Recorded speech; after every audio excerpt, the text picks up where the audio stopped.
నాటక రంగానికి కూటమి ప్రభుత్వం పూర్వ వైభవం తీసుకువస్తామని కవులు కళాకారులను ప్రోత్సహించి వారిలో ప్రతిభకు సానపెట్టడమే తమ ప్రభుత్వ లక్ష్యమని అన్నారు. ఆంధ్రప్రదేశ్ రాష్ట్ర చలనచిత్ర, టీవీ మరియు నాటక రంగం అభివృద్ధి సంస్థ ఆధ్వర్యంలో శ్రీ కందుకూరి వీరేశలింగం పంతులు గారి 177వ జయంతిని పురస్కరించుకుని తెలుగు నాటక రంగ దినోత్సవాన్ని విజయవాడలోని తుమ్మలపల్లి వారి క్షత్రియ కళాక్షేత్రంలో వేడుకగా నిర్వహించారు. ఈ సందర్భంగా రాష్ట్ర స్థాయి మరియు జిల్లా స్థాయి కందుకూరి పురస్కారాలను నాటకరంగ లబ్ధ ప్రతిష్ఠలకు అందజేశారు. ముందుగా ముఖ్య అతిథులు కందుకూరి వీరేశలింగం చిత్రపటానికి పూలమాలలు వేసి ఘన నివాళులర్పించారు.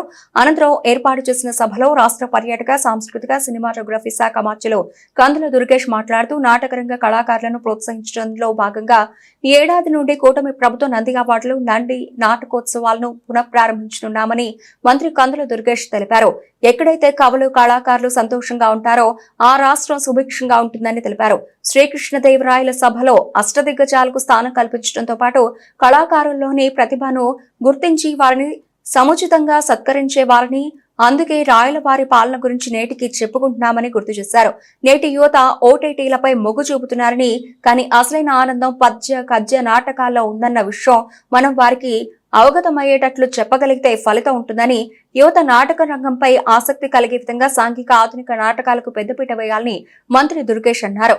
ఈ కార్యక్రమాల పరంపర కొనసాగించడానికి ప్రోత్సాహం అందిస్తున్నటువంటి ఆంధ్రప్రదేశ్ రాష్ట్ర ముఖ్యమంత్రి వర్యులు శ్రీ నారా చంద్రబాబు నాయుడు గారికి, స్వయానా కళాకారుడైనటువంటి శ్రీ కొణిదెల పవన్ కళ్యాణ్ గారికి ప్రత్యేకమైనటువంటి ధన్యవాదాలు తెలియజేస్తూ, బూసుపట్టిన పాత భావాల్ని రూపుమాపి ప్రజా జీవితాన్ని చైతన్యవంతం చేసినటువంటి సంఘ సంస్కర్త, యుగ పురుషుడు, నవయుగ వైతాళికుడు శ్రీ కందుకూరి వీరేశలింగం పంతులు గారి పేరుతోటి ఈ నాటకరంగ దినోత్సవాన్ని మనం సగర్వంగా ఏర్పాటు చేసుకున్న తర్వాత, ఆ మహానుభావుడు తన సంస్కరణోద్యమానికి మాధ్యమంగా ఉపయోగించుకున్నటువంటి నాటకం, మాధ్యమంగా ఉపయోగించుకున్నటువంటి నవల, మాధ్యమంగా ఉపయోగించుకున్నటువంటి ఇతరత్ర రచన వ్యాసంగాలు, ఇవన్నీ కూడా ఇవాళకి కూడా సజీవంగా నిలబడినటువంటి నేపథ్యంలో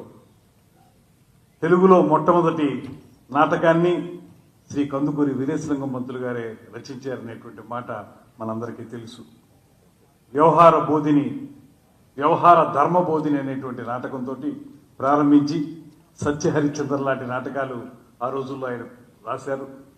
ఆ తర్వాత రాజశేఖర చరితం అనేటువంటి నవలను కూడా వారు రచించడం జరిగింది.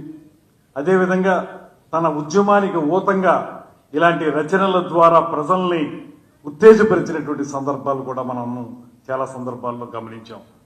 అటువంటి మహానుభావుడి జయంతి అయినటువంటి ఏప్రిల్ 16వ తారీఖుని ఆయన తెలుగు నాటక రంగానికి ఆద్యుడిగా భావిస్తూ ఆయన పేరు మీద నాటక రంగ దినోత్సవంగా మనం ఏప్రిల్ 16ను జరుపుకుంటున్నటువంటి సందర్భంలో ఈ ప్రభుత్వం ఏదైతే ఈ రాష్ట్రంలో ఉన్నటువంటి కళాకారులకి సరైనటువంటి ప్రోత్సాహం ఇవ్వాలనేటువంటి ఆలోచన చేస్తా ఉందో, అందులో భాగంగా నిన్నగాక మొన్న ఉగాది పురస్కారాలను అందించిన తర్వాత ఇవాళ మళ్లీ కందుకూరి వీరేశలింగం పంతులు గారి యొక్క నాటక రంగ దినోత్సవం సందర్భంగా కళాకారుల్ని, నాటకరంగ ప్రయోక్తలందరినీ గౌరవించాలనేటువంటి మాటతోటి ఈ కార్యక్రమాన్ని కూడా చేపడుతున్నాం అనేటువంటి విషయాన్ని మీకు మనవి చేస్తున్నాను. మీరందరూ కూడా గమనించి ఉంటారు, గడిచిన 5 సంవత్సరాల కాలంలో ఈ రాష్ట్రంలో ఈ రకమైన వాతావరణం లేదు. దానికి కారణాలు ఏమైనప్పటికీ కూడా ఇలాంటి కార్యక్రమాలు నిర్వహించాలంటే, కళాకారుల్ని గౌరవించాలంటే ప్రభుత్వంలో ఉన్నటువంటి వ్యక్తులకి చిత్తశుద్ధి ఉండాలనేటువంటి మాటను మాత్రం మనం నమ్మాలి. ఇవాళ ఆ రకమైన చిత్తశుద్ధితో పాటు కళల్ని గౌరవించాలనేటువంటి మాటతోటి ఆ రోజున సాహితీ సమరాంగణ సార్వభౌమునిగా పేరు పొందినటువంటి కృష్ణదేవరాయలు గారు ఏ రకంగా ఒక పక్కన ఆయన యుద్ధంలో ఎంత గొప్పవాడో, కవుల్ని, కళాకారుల్ని ఆదరించడంలో అంత గొప్పవాడిగా ఉన్నటువంటి నేపథ్యాన్ని మనం చూసాం.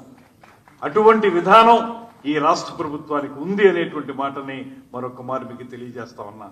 పాలనాపరమైనటువంటి సంస్కరణలు తీసుకురావటం ఒక పక్కనైతే, ఈ రాష్ట్రానికి సంబంధించినటువంటి కళా సాంస్కృతిక వైభవాన్ని పునరుద్ధరించాలనేటువంటి ఆలోచన ఈ ప్రభుత్వంలో ఉన్నటువంటి ప్రతి ఒక్కరికి ఉందనేటువంటి మాట కూడా మీకు మనవి చేస్తున్నాను.